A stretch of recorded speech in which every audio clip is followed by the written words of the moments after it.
1997年过后，因正西部石灰砂矿要全面停止开采，政府都会囤产业使去东部，又到囤西部嘅石灰砂矿比起来，东部嘅泰利砂矿除了产量丰富适中，做出来嘅父母奶嘅品质还够好，同时矿场路体路顺，交通利便。故说父母奶太厂路去到中央山脉嘅。喺东部71座泰利砂矿当中，宜兰县有23座矿区，花莲县有48座个。40年来，都按内帮山开矿。阿奶嘅讲法係，新上矿场看起来係屯山也都公共嘅，唔過山體越大嘅，河巴大越係的，都唔會個有土質流嘅，相對安全。同時，宜蘭一片熱一片種樹嘅，有古多環境生態嘅富裕。唔過當地居民團體質複雜，唔係按內想哦。環保團體還批評政府單位設置，讓阿奶屯山也係得2分之2嘅，啥冇看到有乜嘅單位，有乜嘅作為。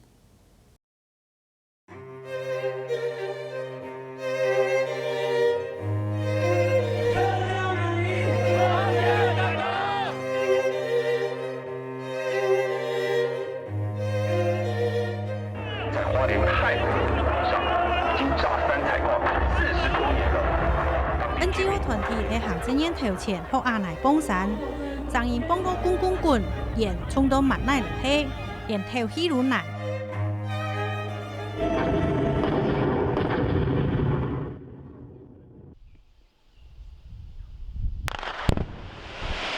司機來到欣賞礦場，來體驗一下乜嘅喊到幫山，實槍聽到強強嘅嘣一聲。對外嘅馬講幫山會將山拿做咩鐵？喺阿奶工作嘅36年嘅老員工講，幫山嘅技術早就同以前真差一點多誒。你幫嘅上清水上，你幫嘅不會飛沙走石，我不會講嘅飛沙走石永存滿耐做也冇可能嘅事情。你清代嘅改變，以前我從你按講啊實在講，以前可能40公尺向下幫冇人會講法。你要太上頭哦，我都不得了誒。根本你看到誒，這個爆破是可能會給你很失望，我冇乜感覺。那是你們有在，你們不在的話，明天後天來講，不知道什麼時候他會交。他會看情形。頭從年喺度睇礦場山腳下，政府是部落嘅居民，指定別睇啲壁，馬講阿奶幾年嚟睇嘅幫山，都冇估到今年喺啲安全。炸山一天炸2次。早中午是11點多，快12點時候，然後下午是有時候4點多到快5點，這2天一天2，但是1年365天沒有假日的都在炸。70幾年開始有點像地震，它是1級那種左右的地震。然後現在變成說，你現在炸的話，窗戶有沒有那個砰砰砰那個聲音的窗戶，震動的聲音窗戶，那是地震是有感地震啊。現在嗎？對，現在是有。今天都有。台大體制內教授陳文山就講，一下同過去幫山的方式確實真冇相同嘅，不過重點唔一樣嘅幫，係幫嘅以後對環境的影響。以前的開採方式炸的量是很大的，所以你遠處看就知道它開炸了哦，煙塵漫步哈。它現在方式是說，我用個平台式的炸一階，好，就開了一階了嘛，就開了一階，所以它這一階上面我就往裡面挖。所以你外面看不到它是小規模的，這種慢慢開，所以那個結果是一樣，結果一樣什麼樣？就這個岩壁是越來越陡，越來越陡。我們會慢慢的一階一階的往下，但是會維持內凹的地形往下開採。那最終我們會開採到一個海拔120公尺的一個位置，然後就產生一個大概22公頃的平台，越挖越低，但是不是越挖越深的概念。也就是講，一種日出一日富的開採方式。未來古一山每長存到120公尺安高，順後馬會越到平，變做22公頃安發的平台，山勢會因熱因矮因平，唔會從斜拖岩拖灘的因熱因沉。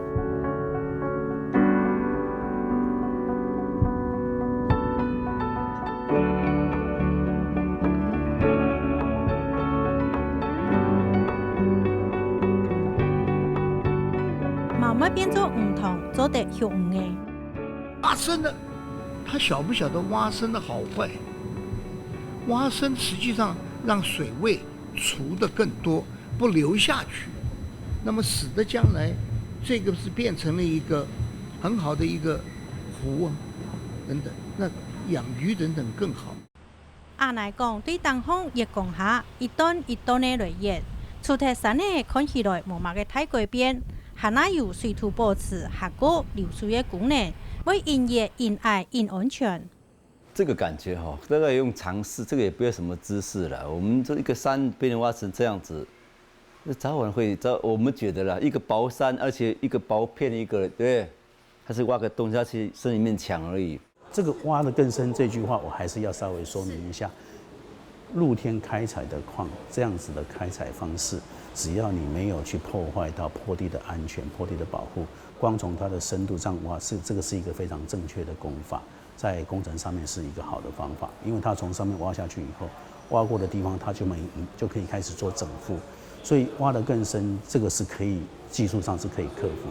它裸露的面积大，等于它涵养水源的能力就低嘛。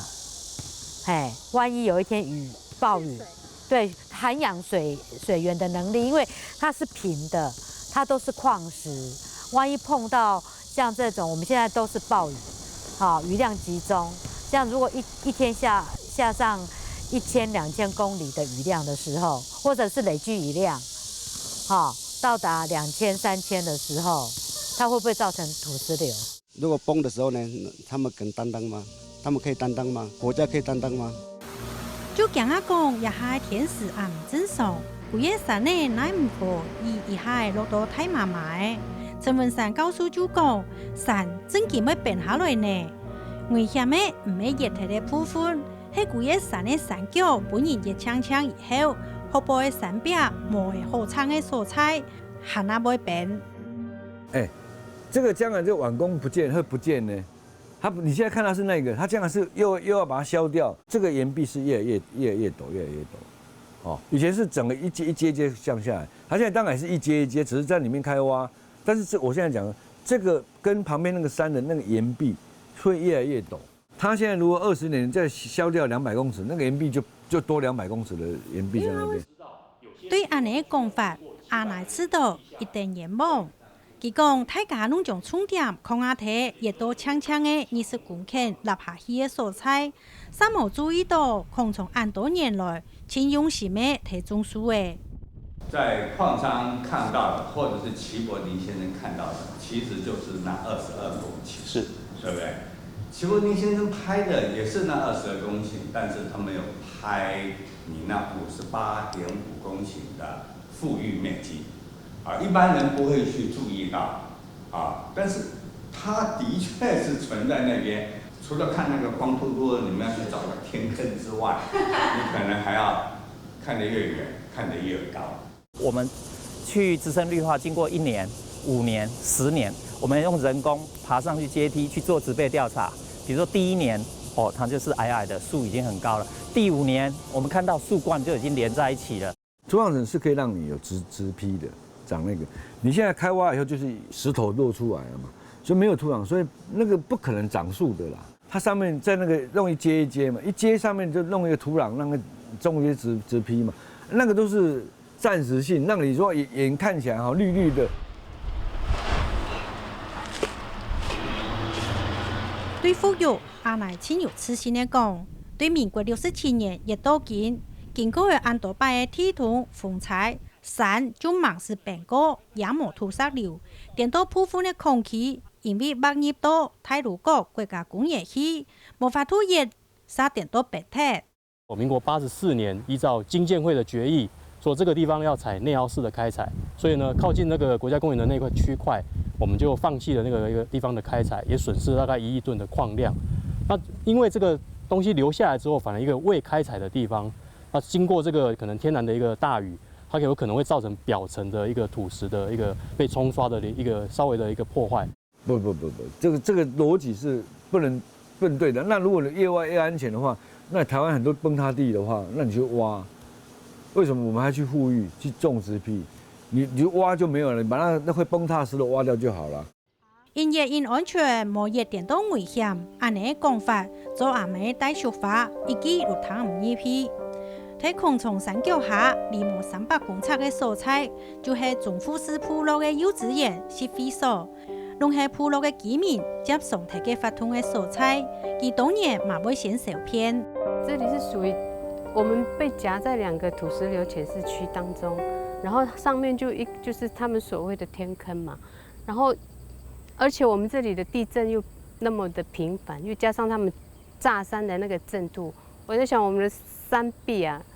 他们都说是已经有裂缝的痕迹了。为什么它是一个土石流浅市区？第一个是说它上面有崩积土，又有松散的堆积物，然后第二个是坡度要够，第3个要强降雨，水要够多。但是矿场经过开发以后，第一个就是松散的表土崩积物，我们全部把它收集起来。就是说我们把它挖完以后，虽然山体的坡度变陡了，但是它都是岩盘，坚硬的岩盘。强降雨的时候，它有那个水体会经过一阶一阶做消能。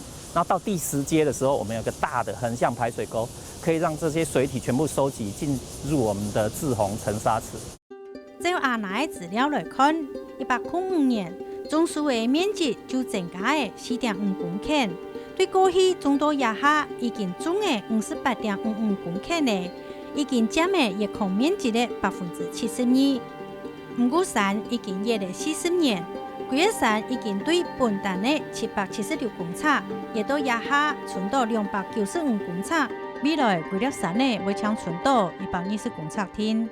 我投入环境运动15年，15年前我第一个做的案子就是雅尼案，我陪着太鲁阁人族一路打官司，到现在15年了。他们更惨，他们40年，那40年来他们走下来是看着他们自己的传统林、自己的土地是一直流失，而且是不可恢复性的流失。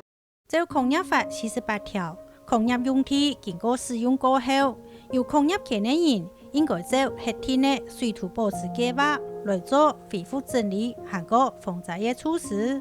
不过，原来的山也都变平原了，未来怎样来恢复整理呢？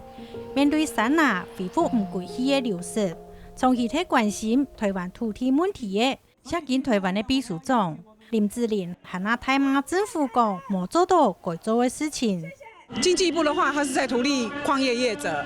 那其他的部会呢，有内政部也失职，因为内政部呢，过去40年在国家公园范围内的呢，内政部没有任何的作为，甚至连事后被挖掉的富裕，内政部也从来没有去做过审核跟监督。现在的矿业单位其实跟我们没有什么很直接的互动，所以这个现在就是现行的制度里面的缺陷，在区域计划法的制度里面。管制的规定其实是另外一个单位，不过是我们内政部的地政司。其还直接讲，管理林业用地的主管机关林务局，无好好的提保护俺们的山呐。那大家会发现说，我们这次的很多的焦点都只在原保地，但其实它有另外一半的土地是在我们农委会林务局所辖管的林地。那这个部分呢？林务局也是完全不作为，而且林务局它不只是雅尼这个案，我们看到它在其他全国各地的矿区，几乎都有7-8成以上是在林务局的林业用地，更甚而之是保安林地，但是林务局也完全没有作为。雅尼它的矿权是有在我们的土地上，好，但是它有租大概10公顷多，但10公顷并没有开采。所以它现在开采是完全是在原保地上，它并没有开采到我们林务局的土地上。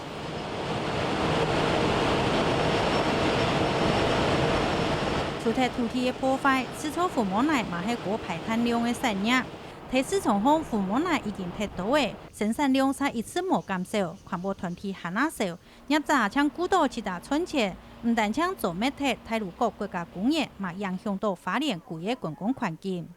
它1公噸的水泥就会产生0.88公吨的 CO2， 然后它这个制程里面，它需要用到蛮大量的水来降温，所以这个部分是一定是很高耗能，因为它用电量大，它现在还没有那个，所以它要用很多的电，还有就是水，它就是要燃煤嘛，燃煤的话那个煤渣的问题，所以整体上来讲，对于花莲的环境冲击，其实真的是必然的。對外嘅批評講，父母乃係咧高污染嘅產業，阿那嘅副廠長就參歸去講，唔停油就係為咗要減少排碳量。如果你的水泥悬崖是开开停停的，那这个在生产过程里面，它的单位水泥的 CO2 排放量会更大，所以这个之后我们就会，业者就会想说，要让这个水泥窑长期的稳定的运转，然后来降低单位水泥的 CO2 排放量，所以它不免还是会有一点点多余的这个生产量。那这个生产量如果国内没有办法去化的时候，它就会想办法外销到这个国外。古月山本阿那业的将近2/3，也下阿那又再个拿到20年疫控的权利。环保署副署長詹順貴先講土明的講，其實嘛傾向要出來處理，不過要處理又冇法條，本幾好早點來做。我們環保署現在主要都是關注在污染防治的部分。那以洋來講，除非它比如說炸山會造成太大的噪音或者太多的揚塵，那部我們可以從噪音管制或者空污去管制。但是我想那個都已經是緩不濟急了。山越平嘅就安全嘅，山冷熱體嘅就唔是驚土石流嘅。好早講，一早講，按次性嘅講，重點就睇政府冇好好嘅監督。這些行政人員官員面對礦的開採的心態是怎麼樣？對不對？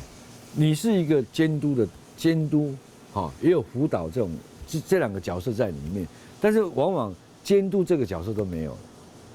例如說你開採，那我要定期看你安全不安全，你是不是有沒有開採方式是怎麼樣啊？這個監督的角色到底有沒有？我是覺得說現在監督角色是沒有。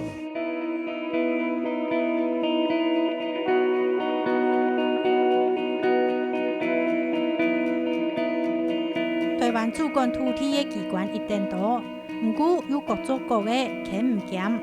喺社會局嘅國土規劃嘅管理下，開發獅子島山啊，引來引出頭來看，也下環保團體因睇馬政府冇做好，或者又因提出警告。政府同業者還睇因講，疫控係為咗有效嘅利用國家嘅礦產，一定會顧到經濟和個環境永久嘅發展。大家冇強勢做咩咧？係硬嘅山啊！其實人嘅石灰石嘅礦場，還睇嘅因為265年冇停咧，喺中央山嘛，銀邦銀業。